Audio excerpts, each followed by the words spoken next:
Welcome everyone.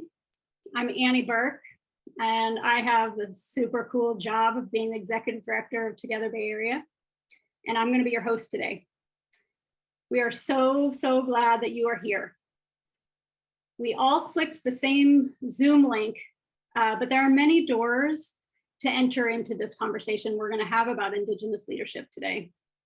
Perhaps you're here because of your interest in justice, or history, or culture, healing, land stewardship. Perhaps you're here because you want to learn about fire and returning fire to the landscape. Perhaps you're here because you're a fan, like me, of Secretary Deb Haaland, our first Native American cabinet member. Maybe because you watch Reservation Dogs, or you've read There by Tommy Orange. Or maybe you're here because you're an Indigenous person and you want to connect to the land.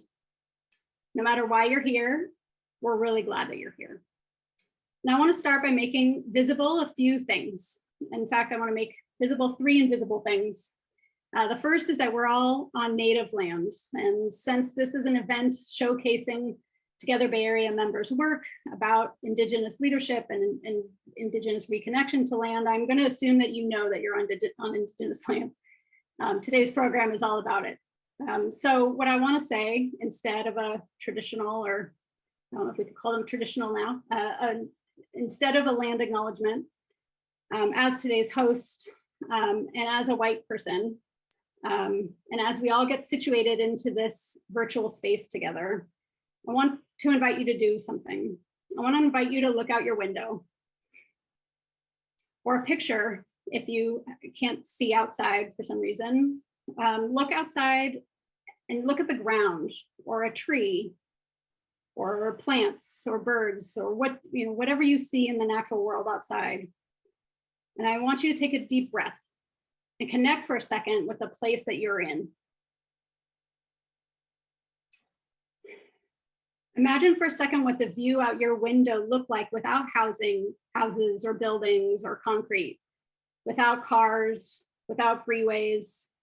Imagine a time before the gold rush, or the missions, or the colonization of this place. What did it look like? Imagine, what did it look like? What birds would you have seen? Who lived here? And take a deep breath.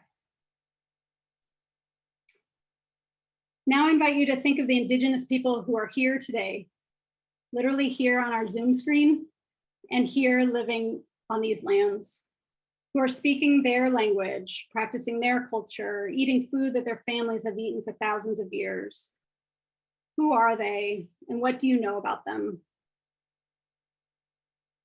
Now come back to the screen and click on that chat button down that we're all becoming, or have become very familiar with, and share with us what you know about the Indigenous lands that you're on.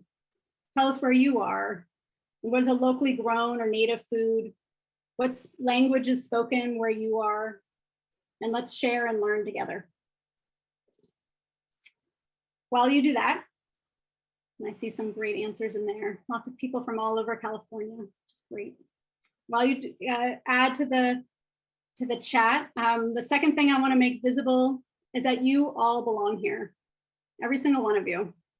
We welcome all of the difference that is represented in those beautiful and small Zoom rectangles. No matter who you are, how you identify, how you present, what you do for work, how much money you make, how many family members you live with, what you ate for lunch. I hope you ate lunch. We welcome you. Thank you for being here, and thank you for being you. The third thing that I want to make explicit is that we are shining light on something today that is usually kept in the shadows. I've heard from dozens of you, and I've seen you in the participant list, dozens of you that you are currently working in lots of different ways to return land to Indigenous peoples. Or you're developing a plan for co-managing public lands. Or you're partnering in some meaningful way, some meaningful and beautiful way with your local tribe or Indigenous group. There's so much work happening right now all over the Bay Area to learn from the past and create a more just and beautiful and bright future. But there aren't enough opportunities to learn from each other, to tell stories, and to feel connected to colleagues asking the same questions as you are. Everyone here today is working on this topic in some way. Some of you in big, deep, powerful ways, others by just starting to read books, to listen to by being here. There's so many different ways of doing this work, and I want you all to know that you are not alone. Today, you'll hear from leaders who identify as Indigenous or Native Americans or Native Californians, and you'll hear from leaders who identify as white. These folks volunteer to share about the work that they're doing. We're grateful to each one of them for signing up to get on this virtual stage and talk about changing the systems that we work in and live in. So let me tell you a little bit about Together Bay Area. We're a regional coalition of nonprofits, Indigenous tribes and groups, and public agencies, and we're all working for climate resilience and equity. We're a small team with a big reach, and we are governed by a dedicated board of directors. Several of our board members are here today. Thank you very much for being here. And we are powered by almost 70 members, some of whom you'll meet in a few minutes, and all of whom make this regional coalition on a webinar. We lead two programs, our advocacy for transformational policy and funding, and our convening program. You're participating in our convening program right now, whether or not you know it or not. And there's a whole lot more information about Together Bay Area over at our website, togetherbayarea.org. Our members are doing amazing, amazing things. And we've designed this Together Tuesday's event series to show them off. Today is our third and final Together Tuesday. In September, we met on the first Tuesday during California Biodiversity Week to talk about biodiversity. The second one was in October, and we focused on practicing equity. And today is the last one. Today, we're going to hear from 4 Together Bay Area members and the work that they're doing for and with Indigenous leadership in the region. Each presentation is going to be just 10 minutes long. These are bite sizes of big and complicated projects. Each one of these could easily be an hour, 2 hours. It could be a whole day. It could be a field trip, books. There's so much to learn. There's so much to learn about in each one of these presentations. But we want you to leave wanting to know more. So after the presentations, we'll give you the speakers' contact information. We'll share links. And so that our intention is really for you, for all of us, to keep the conversation going. So as you know, today we're talking about Indigenous leadership. And I just want to say before we take too much time, we go too much farther, that there isn't an answer. There isn't one way to do this work. This event is not a comprehensive overview of all the things that are happening right now or that could happen to return land or co-manage lands or to center and lift up and support Indigenous leadership. That would be a very long event. This is not a training either. Really what we're doing is trying to tell stories and to make visible things that are not visible. It's also not always about doing. Sometimes it's just about being. And I invite you to be here. After the presentations, we'll break into small groups to meet each other and to share what we've learned today. There's a lot to learn. And for white people in particular, there's a lot to unlearn. I say that as a white person myself. And there's so much wisdom in this Zoom space. I am so confident that there's so much wisdom in this space here. Speaking of wisdom, let's find out who is here. Right now, I want to introduce 2 people. The first is Tom Robinson, who is the director of the Conservation Lands Network and my colleague at Together Bay Area. And in a secret life or another life, he'll be a famous MC for events, I'm sure. And then I also want to introduce Ana Ruiz, who's the general manager of the Mid-Peninsula Regional Open Space District and also a Together Bay Area board member. And today she's serving as a conversation starter. Tom, Ana, please take it away. Thank you, Annie. Good afternoon, everyone. It's an honor to be a part of this conversation. And Ana and I are just going to take just a couple of minutes to learn a little bit more about who's on the call today. You all are sharing some fantastic notes in the chat. We're going to ask you to continue to do that. What we'd love to know is how you're feeling today. So our first question to ask for you to chat is, share your name, your organization or agency or tribe, and how you're feeling right now in one word. That's the challenge. And I'm going to fight the urge to lead the witness, and I'm going to, okay, we've got our first Elizabeth, who is coming in from Ohlone territory, is curious. Noel is grateful. Wonderful. Thank you for sharing. Oh boy, it's coming in fast. Stretchy, calm, curious, hopeful, amused. I love it. Grateful, again. More curiosity. If this was a word cloud, I think curious might be one of the big ones right in the middle. Excited. Tired. Thank you, Valerie, for your honesty. I'm right there with you. Open, engaged, hopeful, calm. Neil's not sure if it's calm or exhausted. Maybe a little both. Exhausted. Thank you for sharing. All right. In keeping with together with today's Together Tuesday, we'd love to learn a bit more about your family's origin. So Anna, yes, let me kick it to you. Yeah, so along with that, if you could please share with us, where are your ancestors from? What lands or countries or territories did they live on? And as you're inputting your answers, I can share a little bit about mine. My ancestors hail from Juchipila, Zacatecas, and Los Reyes, Michoacan, in the beautiful country of Mexico. So it looks like I see, let's see, Annie from Scotland and Ireland, Carla, oh my gosh, it's moving fast, Sweden. I see England, Ireland, Scotland, Mexico. Oh my gosh, it's going so fast. Wyoming, or Ireland, Michoacan, Norway, Ukraine, Lithuania. Wow, it's a wide variety. It's beautiful to see the extensive origins of all of our different ancestors and the diversity that we have here as part of our Together Bay Area group. It's wonderful to see you all, and I'm excited for today's conversation.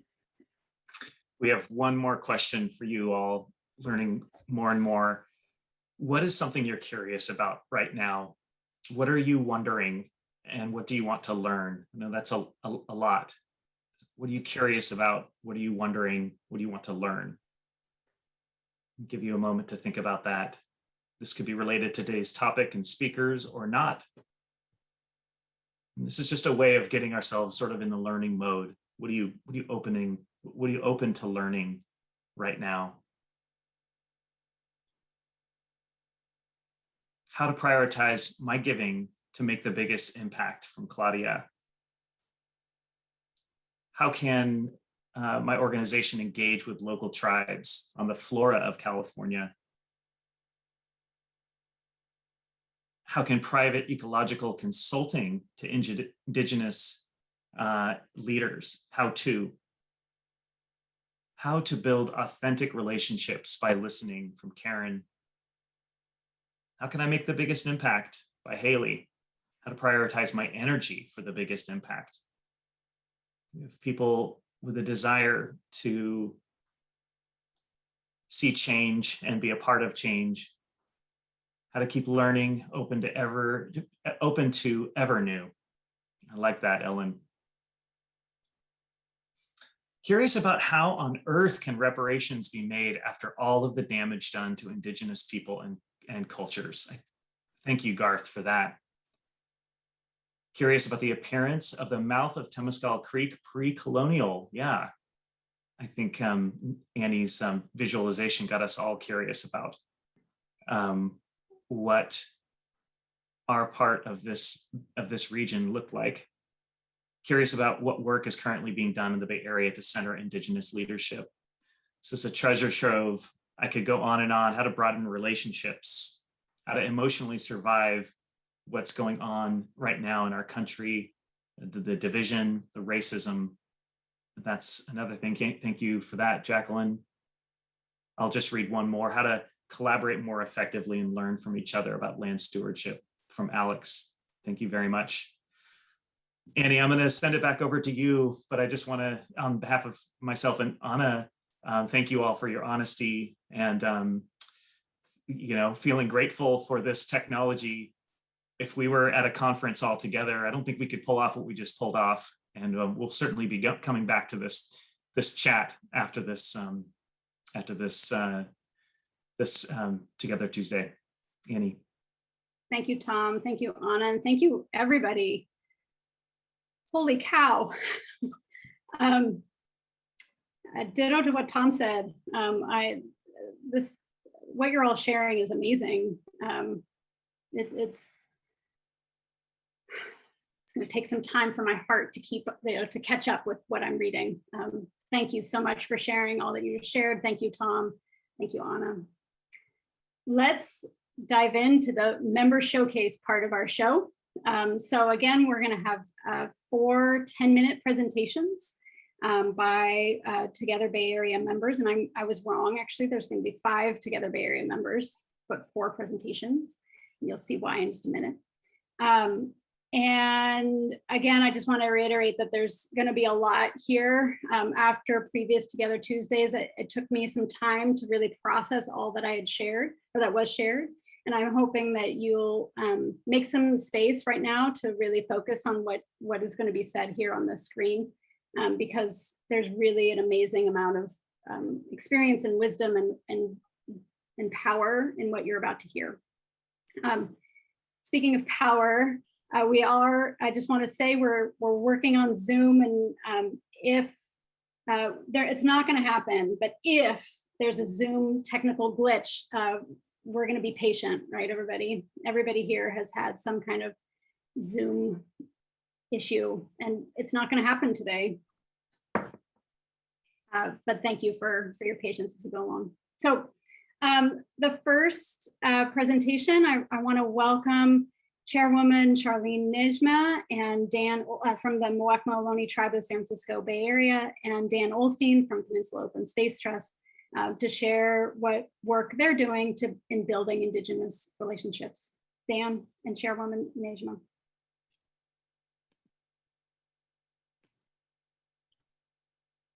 Arshe Thuhi, good day in our Chilchenyo language.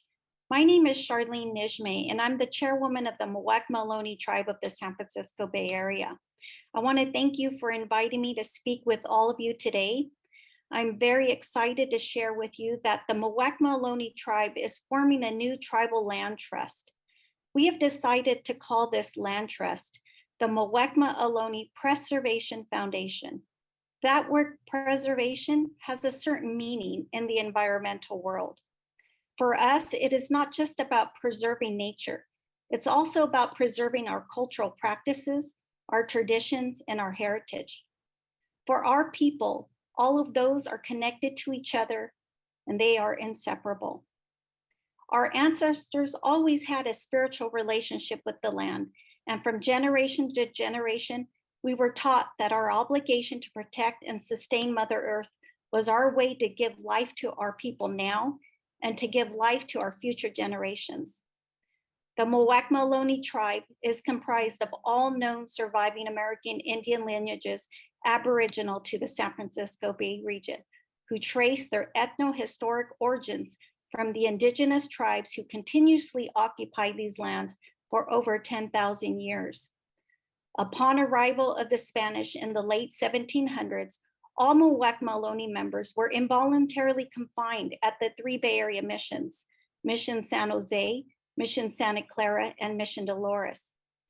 After secularization of the missions in 1834, those who remained in the former Ohlone-speaking territory coalesced into a distinct community living on 2 Indian rancherias in Pleasanton and Niles, where they were able to revive indigenous cultural practices such as the sweat lodge and ceremonial dances. In 1906, our tribe was identified and included in a census ordered by Congress of landless California tribes.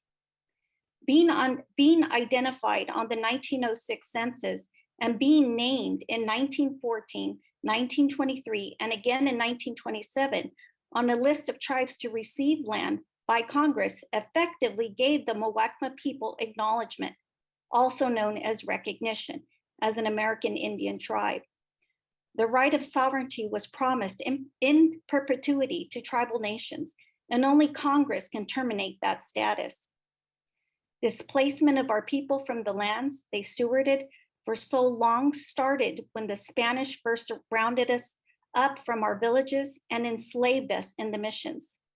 That displacement continued during secularizations of the missions in 1834, and then during the American period when the land promised to our tribal community was never delivered.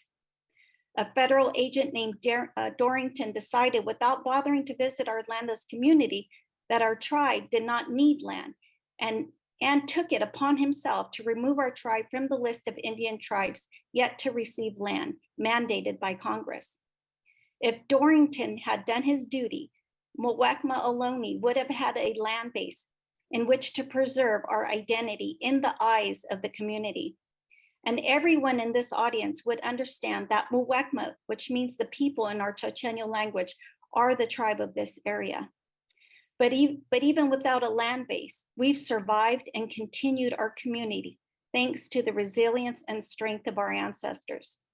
Today, the Muwekma are still a landless tribe, yet our community and our tribal government is stronger than ever. We ask our partners in our communities to acknowledge the story of the tribe and our long history from thousands of years ago to present day. It is a story of culture and resilience. We are still here, is what we say, and we never left. This partnership, as we will talk about, helps all of us heal. Through this partnership with Post, we hope to own and steward our own ancestral lands. Our tribe shares a lot of the values represented by Post and its supporters: a love of the land, clean water, and open spaces for people to enjoy. The Muwekma Ohlone tribe of the San Francisco Bay Area has been disconnected for more than 200 years from the lands that conservation organizations like Post are seeking to protect from development. Tribal members come to me and ask about housing, healthcare, and learning about their culture. We hope through the land trust, we can employ our tribe to steward the land and share our culture. And at the same time, many people from around the region have reached out to our tribe, asking about the indigenous knowledge and how to manage their lands. But we have not been steward to the lands for a long time, and that's why our tribal council decided to form a land trust. We hope that in exchange for sharing our knowledge, organizations like Post can share theirs. I think we have a lot to learn from each other. The things that Post does every day, raising money, protecting land, stewarding the land, advocating for the environment, aligns with what the tribe hopes to do in the years ahead. We acknowledge that this is not business as usual for Post. Addressing the realities of colonialism means changing how things are done, and it is not easy. When Post asked me, how can we help? I asked that they consider this partnership. That was a big request, so we thank them for making this happen. In the next year, we hope to receive our 501c3 status for the Muwekma Ohlone Preservation Foundation and hire consultants and staff to lay the groundwork. We hope to partner on grant opportunities with Post and others to provide funding for tribal members to engage with the land. In closing, I want to say this partnership, land trust, and being on the land is new to the tribe. We are learning how to do this. Support for the tribe and the Muwekma Ohlone Preservation Foundation allows us to grow and learn and be on the land as my ancestors once did. Thank you. Thanks so much, Charlene. Again, I'm Dan Olstein. I'm the Director of Land Stewardship at Peninsula Open Space Trust. And I thought that it would be, for this audience, interesting to hear Post perspective on why we've decided to become engaged in this work and working with the tribe. So as Charlene touched on, there is a natural and foundational alignment of our missions and the values and interests of the tribe. The landscape that we value and are trying to protect is the result of thousands of years of Indigenous practice in relationship with the land.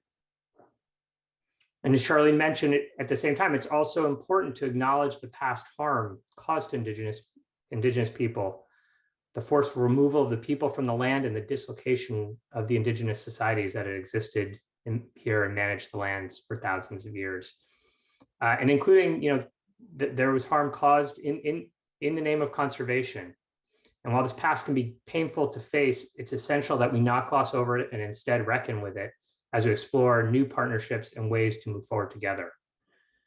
I believe that if we're authentic and curious in exploring the new ways of doing things and new ways of doing things that center our Indigenous partners, we can discover opportunities to learn together, and that we can foster more capacity to care for the land in a sustainable and sustaining way. And then last, I just wanted to touch a little bit on sort of where Post is in this journey. And we still are very much at the beginning of the journey and undertaking the work. And we are sort of building our own internal support and capacity to do the work. And one of the first things that we really need to do was work through a lot of discussions, both among staff and with our board, to articulate a lot of what I just sort of spoke to on the last slide about why it's important for us to do this work and how it aligns with our mission and why it's really imperative. There's a lot of enthusiasm among staff and among the board for this work, but there's also some fear. We've heard things from folks, this feels like mission creep, or this is about the past. Why are we doing this work? We're a land protection organization, giving land back to the tribes. That's not the right direction for us. So the way that we've worked on that is by continuing to educate ourselves and to learn. We're very much in a curious and learning mindset. A lot of what Annie touched on at the outset of the goals for the day here. And we've had lots of numerous conversations, both among our staff and with our board. And part of that is we've also invited others in the land trust community to speak with us about the work that they're doing and successful models that have built in other places. There's some great work that's being done in Maine, in Alaska, and Oregon that are really great models of success that we are trying to learn from. So we're very much in that learning and listening phase. While we recognize there's urgency, we're also really trying to listen to our Indigenous partners and really making sure that we're spending time on that important relationship building, trust building portion of this work. And that in order to have the deep impact and success that we want to have, it's important to move at the speed of trust. We're honored to have been invited by the Muwekma to support their work in forming their new land trust, and excited to share this work with you, and excited to share more and come back to this group in the future and share as we go forward. So thanks, Annie and Tom and everybody for the opportunity to present. Thank you, Charlene and Dan, so much for presenting today, for sharing this news with us. I'm sure that many folks will want to learn more and will want to track the work that you do in the coming months and years. So thank you so much for sharing and for telling your story today. Next, we will hear from the Amah Mutsun Land Trust, and I welcome Alexi Sagona to the stage to talk about native plant propagation as one way of revitalizing Indigenous culture. Hi, Alexi. Welcome. Hi, Annie. Thank you so much. Let's get these slides here. Okay. Can everyone see this? You look great. Yep. Perfect. Well, Mishmin Churhis, everyone. My name is Alexi Sagona, and I'm here on the homelands of the Chochenyo-speaking Ohlone peoples, represented today by the Muwekma tribe. And it's wonderful to hear of this recent development that Chairman Nejme is spearheading, and I really hope that good things come in the future and collaborations between Amah Mutsun Land Trust and your land trust happen. Just wonderful to hear about this. And today, I'll present about a collaboration that's been going on for a couple years. So hopefully it's a bit complementary, to see the burgeoning land trusts and also what can happen with, meaningful partnerships. So let's see. So, for the past few years, the Amah Mutsun Land Trust, which is the, descendants of the Amah Mutsun tribal band people, who are peoples from Mission San Juan Bautista and Mission Santa Cruz in the, South Bay area. We have been working on a fuel reduction project. And this fuel reduction project has taken place at Quirosté Valley Cultural Preserve.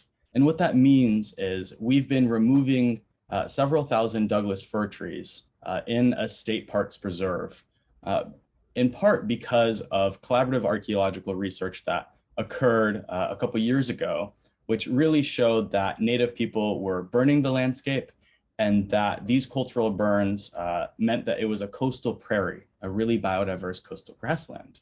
And so today, when elders saw that it has succumbed to Douglas fir encroachment, the management has been around removing the Douglas firs, which shade out this biodiversity, to restore the coastal grassland. And for that as being backdrop, I want to talk about this next phase of restoration, which is native plant propagation. It's really burgeoning, and it's come about in about 2019, so it's only a couple years old. And so far, we have planted about 80,000 plant plugs with the support of over 100 volunteers, as well as tribal members who are employed as native stewards. And there are over 20 different species, many of them with cultural uses. And so I'll get a bit more into the details of the plant propagation now.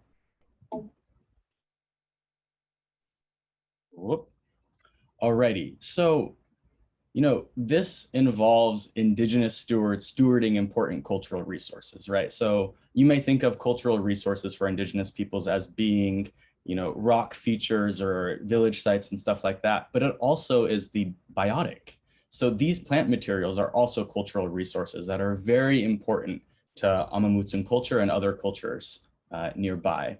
And this is about reconnection between people and place, right? So, yes, there are many wonderful examples of restoration of plants, but this extra component where it's the Indigenous peoples of the land involved and also creating the plans of how to steward the land, it is really unique.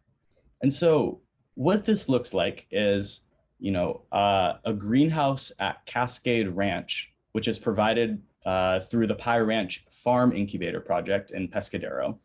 And this greenhouse has plugs of thousands of native plants, and these plugs are going into a nearby agricultural field. And right now there's about 80,000 of them in this field, as I mentioned. And these top photos are in the field, and the bottom one, as you can see, is the photo of the greenhouse. And so this is really, taking place in the greenhouse, the agricultural field right now, but in the future, we are also going to be directly planting 40,000 plugs into Quirosté Valley Cultural Preserve. And so, we're using an agricultural area to propagate plants and grow up seed for a natural area, because at Quirosté Valley, it's protected, so we couldn't necessarily have an agricultural area with irrigation or, a greenhouse, that sort of infrastructure. So these two spaces are very complementary and help us with this project to restore a state park's coastal grassland. And why I put reciprocal restoration here is because, I really like this concept that comes from Potawatomi botanist Robin Wall Kimmerer. You may know her from Braiding Sweetgrass, a wonderful book. And one concept here, this concept of reciprocal restoration, is about the simultaneous restoration of people and culture. Of land and culture. And so when Indigenous stewards are involved in restoring coastal prairies, in this case, the land is getting restored, and also our culture through this connection is also becoming restored. Just like many other Ohlone peoples, the Amah Mutsun don't have any land, and many tribal members live several hours away from traditional territory. So just to be able to physically be on the land right, be at Pie Ranch or be at Quirós de Valley Cultural Preserve, is very significant. And a bit more on access and partnerships. And here I wanted to borrow from Jesse Rebo and Nancy Peluso, two scholars who talk about access as being the ability to benefit from things. So we can hold that definition of access while we talk about the different forms of access that our partners bring. So, you know, this talk is really just highlighting 3 partners, but the Amah Mutsun Land Trust is lucky to have many different partners. So with UC Berkeley archaeologists, there is access to knowledge, right? This collaborative eco-archaeology informs what plants are being planted out there and how indigenous peoples were stewarding before colonization. And there is still, you know, oral tradition and ethnographic notes, but this archaeology is really helpful for informing that traditional ecological knowledge, or TEK, for the tribe to actually, you know, benefit from stewarding the landscape. And also with state parks, we're able to engage in a collaborative land management relationship where the tribe writes the general management plan for the Quirós de Valley Cultural Preserve. So practically, you know, it's really an effective way for us to have input into the management of land. So it's not just, you know, consultation and, you know, they consult us and go away. State Parks has made a, you know, or a commitment to have a meaningful relationship and make sure that the tribe is able to direct the stewardship of the land. And so that's, you know, access to authority, that's access to environmental governance and things like that. And, you know, third, with Pie Ranch, we have access to technical support for growing out in agricultural areas, you know, having a greenhouse, lodging, that's another form of access. And like I said, the use of an agricultural area. So these all, you know, combine together to really support tribal members being out on the land and growing out native plants. And so I just encourage everyone here to think more broadly of what we mean by access. It doesn't just mean, you know, being able to go on a hike into a natural preserve. Access also might involve gathering rights, you know, opportunities to steward, opportunities to manage land, right, and have input into how it is governed. It might include financial compensation so that people can get out there if they live 3-4 hours away, and many other things. So that, I think, is really important when we're talking about collaboration. And finally, opportunities for reciprocal restoration, which I mentioned earlier, are dependent upon this access, right? And so all of these forms are needed to engage in this reciprocal restoration. Because many community members live 4 hours away, being able to camp at Pie Ranch, being able to have a greenhouse there, being able to get out onto the land at Quirós de Valley, being able to maybe know how to guide your management practices because of the collaborative archaeologists are all really useful. And it really shows that land trusts, public land agencies, and university researchers can all play a role in supporting tribal ecocultural restoration. And to conclude, collaborations involving multiple areas of expertise and abilities to support Indigenous stewardship are useful. There are many different roles that can play a part in supporting Indigenous stewardship. So this plant propagation is one example where we're using knowledge from archaeology to grow seeds in an agricultural area, which is then propagated in a natural preserve. And so as you can see, they're all dependent on one another.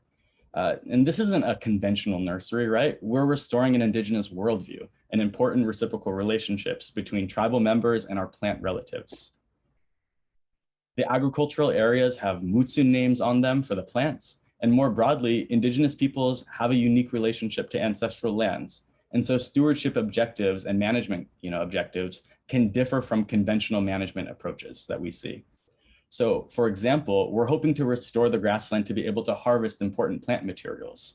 And so we're not going to do that, you know, if the plant isn't doing well and healthy. Of course, we're going to steward to make everything really healthy and abundant. But the overall outcome is to be able to engage in meaningful relationships with the plants. So I hope y'all learned a little bit. And, you know, we have the amahmutsunlandtrust.com, which is a great resource as well. And so thank you so much for listening. Thank you so much, Alexi. I just want to reflect back the thing you said. Access is the ability to benefit from things. There's something that's really deep and lots to ponder and think about that. Thank you so much for sharing the work that you're doing. All right.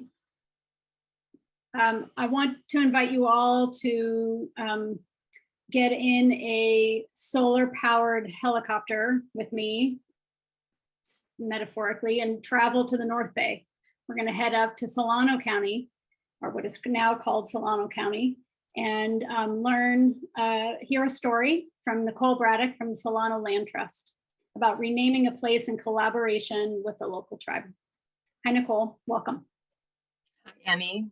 Thank you, everybody. It's exciting to be here.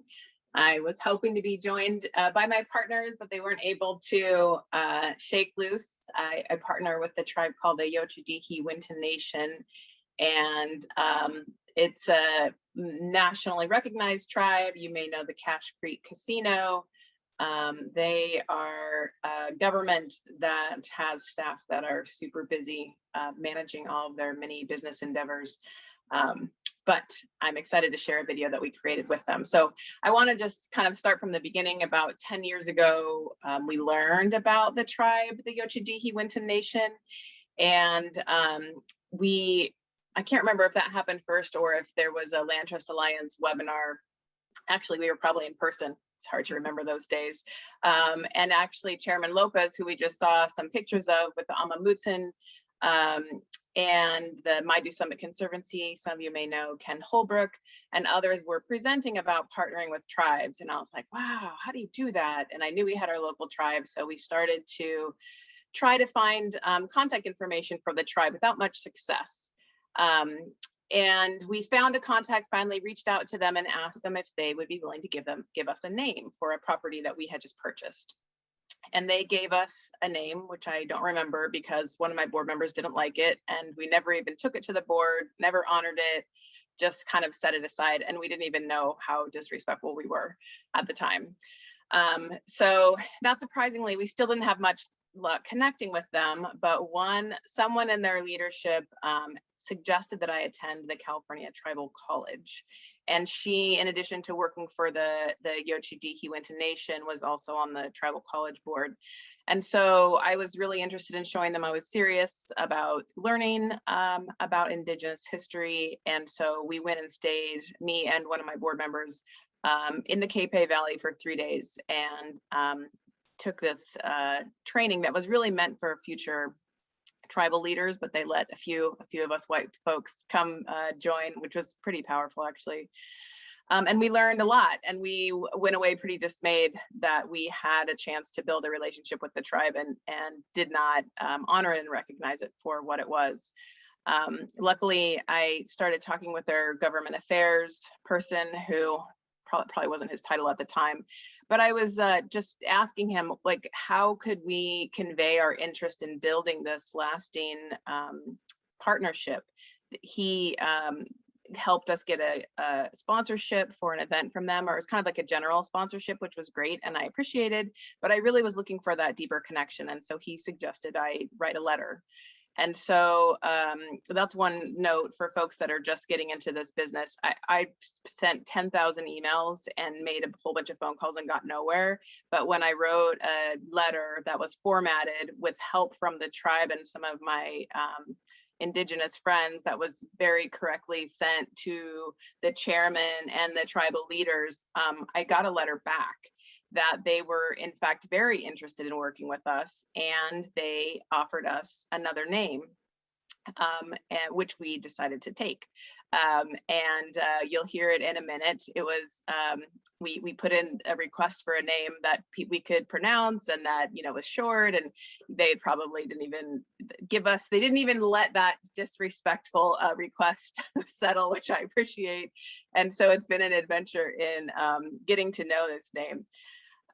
So I think with that, we'll go ahead and cue the video, please. I hope it comes through. We have the sound and the voices looking together. we were planning to do something in person, but COVID. So the tribe actually We are put this so together. honored by this gift of a name from the tribe, and we know that it's really special. Because We are working a lot of our hard to make sure ancestors we say the roamed name that correctly. land. Accurately open this location in honor of their history here in Solano County.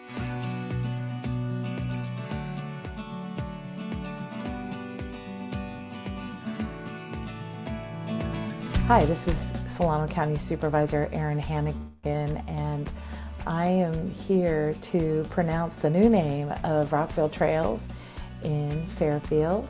It has been recently renamed by the Yoshadihi Winton Nation. This is an opportunity for Rockville to not just be this place that we think of as special, but truly valuing the history of this land.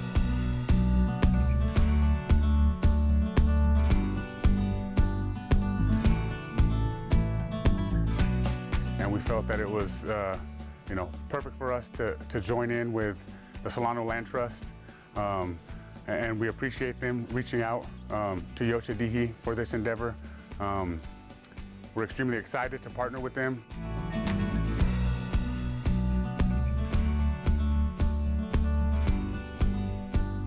We know that it's really special. We are working hard to make sure we say the name correctly because we know that matters. I'm Jordan Nippberg. I am the operations manager for Solano Land Trust. And I can say the name. Patwino Worrtla Kodoi Dihi. Patwino Worrtla Kodoi Dihi. I love our new name. Patwino Worrtla Kodoi Dihi. Patwino Worrtla Kodoi Dihi.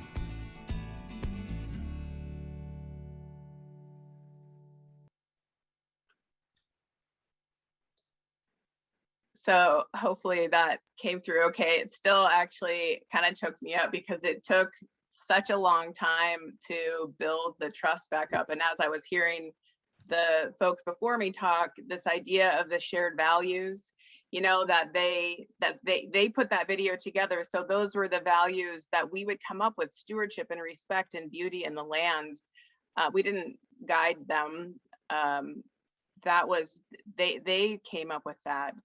And I think that being a learning organization, that kind of came up too. And we've gotten comfortable enough. We actually have a Patwin, and it's actually spelled Patwin, but pronounced Patwin. So we're still working on getting that right all the time. But we have a Patwin program we've been teaching one of our partners out of our property for probably 20 years.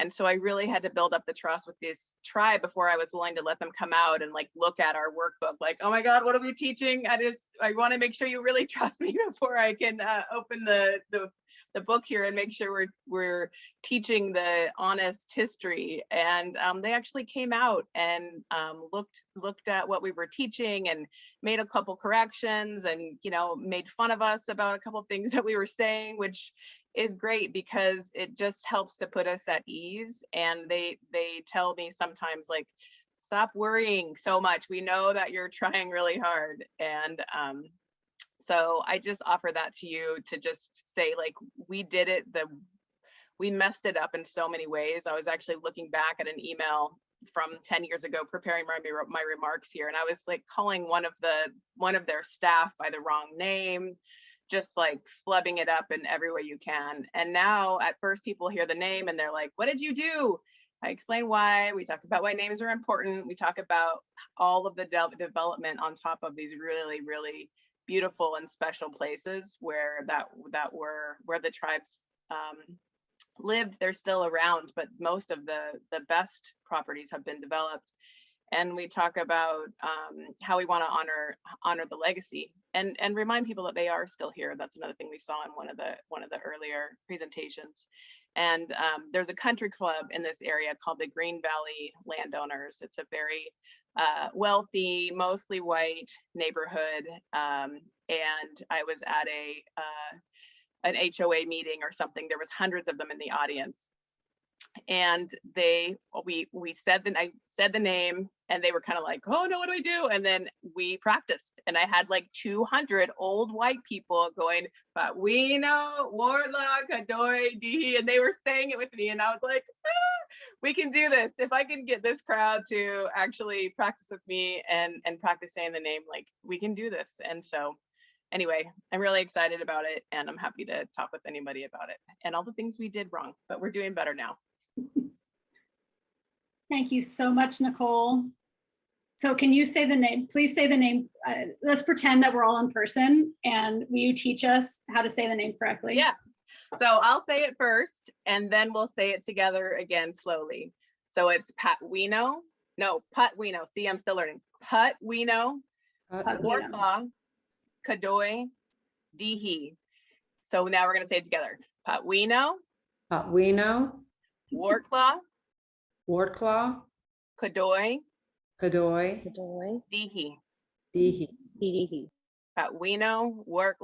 Kodoi Dihi. Patwino Worrtla Kodoi Dihi. That's how it's done.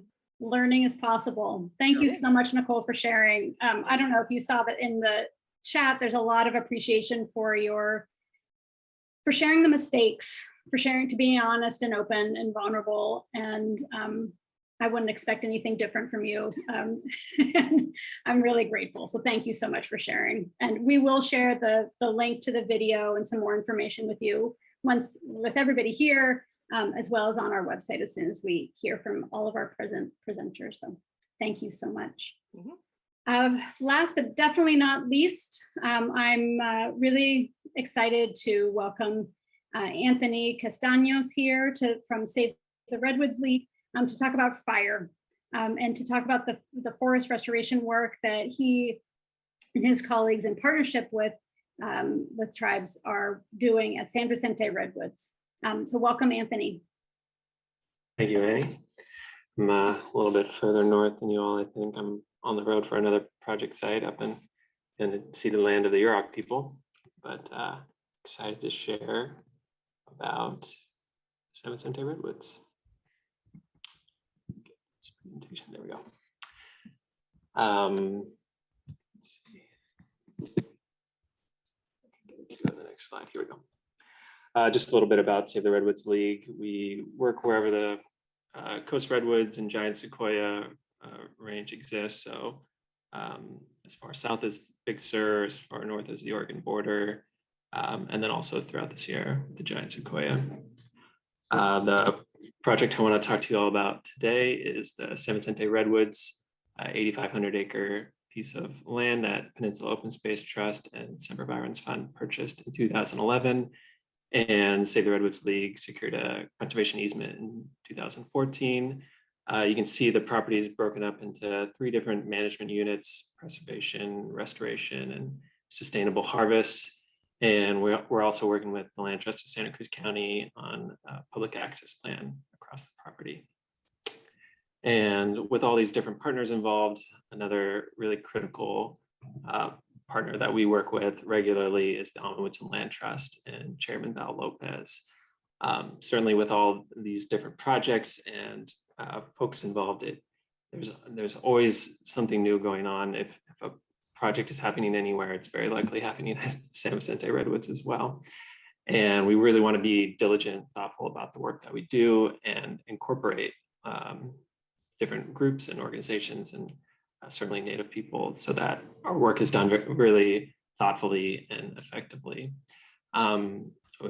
Really just one thing that always is really remarkable to me and archaeological surveys is how they're really seen as this sort of box checking exercise for CEQA or permits in order to get it done out of the way and then go forward with whatever project work you have in mind. But as we're working more with Amah Mutsun and other Native tribes across the range, the depth of knowledge and the history that comes with these surveys and all the findings just far exceed what I've received from other reports with other archaeologists. It really lends itself to what we benefit in working with Native tribes to get so much knowledge, make sure that we are aware of all the sensitive plants, culturally significant sites, so that our management work, our projects are aware of those areas. We establish the needed buffers and are very thoughtful about the work that we do so that we don't damage any sites or trample any sensitive plants. So while it's really wonderful to work with these different tribes, we certainly benefit a significant amount working with them as well. And so I mentioned the restoration reserves. We've also worked with the Native Stewards crew with the Mutsun Land Trust to conduct prescribed burns, treat the biomass from restoration thinning work, trying to address the fuel loads throughout San Vicente Redwoods. And this both lends itself to doing culturally significant practices with Alma Mutsun, but also serves the property in order to reduce the fuel loads and fire risk across this property, which is very significant because, as I'm sure you all are very aware, the CCU fire last year burned over 80,000 acres across the Santa Cruz Mountains, and San Vicente Redwoods made up 1/10 of that burn area of its 8,500 acres. And you can see a lot of the areas in the north burned at very high intensity. And then in certain areas where this treatment work was done, it helped to reduce the fire intensity and really helped protect certain resources, people's homes. And it was really important that we did this work. While we certainly would have liked to have done more, really grateful that we were able to accomplish what we could in time, and lends itself to how important it is to continue to do this work so that these areas are protected. This is a great photo that shows the difference in the untreated area to the left, where the trees were completely burned head to toe, fully torched, no green left, maybe a few sprouts coming back. And then the treated area on the right that we burned with the Amah Mutsun and different partners. And you can see just how much healthier the forest is. The canopies are still whole and green. Certainly the low-level vegetation and the duff layer on the ground was burned away, which is essentially what you would want in a prescribed burn, and helps protect these areas when wildfire comes through. We always say it's not a matter of if the land burns, it's when, and it's really important that we choose how. And if we can do it thoughtfully, if we can incorporate a variety of partners, certainly working with Native tribes, really lends itself to being really effective in the work that we do, and doing this work as best as we possibly can hope for. So post-fire, I got out with the Native Stewards crew to plant seedlings in the really high intensity areas, trying to restore the area that was completely burned over. We also worked with the Amah Mutsun to conduct plant surveys. Now that all this area had, the vegetation had burned away, new sites were more visible. Fire following plants started to sprout up, and it was really great to see all the findings from those surveys. It's remarkable that these lands hadn't burned in decades, and those fire following plants, the seeds still remain fertile, and even decades later. And once a fire does come through, we start to see plants that were not recorded in surveys in Santa Cruz County, but certainly the existence of these plants was known by the Amah Mutsun and the folks that knew what to look for when they were coming out to do these surveys. And so it's really just so significant to be able to work with these crews and accomplish so much together, because we can't do it just in one organization doing it alone. One of my favorite adages is alone you can go fast, together we go far. And with all the different partners involved in San Vicente Redwoods, I'm really grateful for the opportunity to go very, very far and accomplish so much together and do it so effectively and so thoughtfully. There's always room to grow, make sure that we are doing more projects and continue to incorporate all these different partners. But it's really exciting of what we've accomplished so far and what we hope to do going forward. So, thank you for the time, and happy to answer questions when we're all done. Thank you so much, Anthony. Really appreciate your presentation. The photos of the treated, untreated forest is pretty remarkable. And I know there's a lot of folks here who are working or, who are interested in fire, let's just say, from very different perspectives perhaps, but it's definitely a hot topic. And really appreciate the work that you did and for telling the story. Thank you. getting punchy with towards the end of the day. Thank you so much, everyone. Please join me in the chat or with the reactions or on screen to say thank you to our 5 presenters today. We heard from Muwekma Ohlone Tribe of the San Francisco Bay Area, Peninsula Open Space Trust, Amah Mutsun Land Trust, Solano Land Trust, and Save the Redwoods League, all of whom told stories about work that they're doing, conversations that they're having, partnerships that they're forming, mistakes that they're making. It's really a powerful group of people who are, when we shine a little bit of light on some of these stories, it really tells an amazing, very uplifting, very inspiring story. So thank you. Thank you, each and every one of you. The chat's being flooded with thank yous, but somewhere in there is a link that Tom Robinson put in. Thank you, Tom. That is a link to a document that has descriptions of the 4 presentations, has the speakers' names and their email addresses. And I encourage you to take a look. It also has the video that Nicole shared. Please follow up with them. Please learn more about what they're doing. Follow them on social media. See what you can do to connect. Really, our intention here is to shine light and to make it easier for you all to connect and learn from one another. So that is a lot of the kind of work that Together Bay Area does, not just this afternoon, but in general. And so I'm really excited to bring Ana Ruiz back onto stage here. It's membership season here at Together Bay Area, and everything we do is possible because of our members. Not just because of dues they pay, but because of the direction they help set, the governance they provide on our board of directors, the input they provide to our policy platform, ideas they have for events like this. I mean, it really, there is no Together Bay Area without our members. So we wanted to ask one of them, and Anna's the lucky one this time, to come join me. And I want to ask you, Anna, why is MidPen a member? And not only are you a member, but you're also on the board. Can you tell us about why that's important to you? So, just reflecting a little bit about today, aside from all the information sharing, the lessons learned that we share together, the ideas, the inspiration to think a little differently, to try something differently, and the partnerships that evolve through these conversations. Aside from all that, which is all wonderful coming out of Together Bay Area, for me, being part of this group and being part of the board is important because we come together with shared values. There's so much alignment between all of our different organizations that together we can really elevate the voice so that we accomplish even bigger projects, bigger initiatives, a bigger positive impact in our region, because we can do much more together, unified, than we can do it alone. So for me, it's powerful. It's there's tremendous beneficial impact, and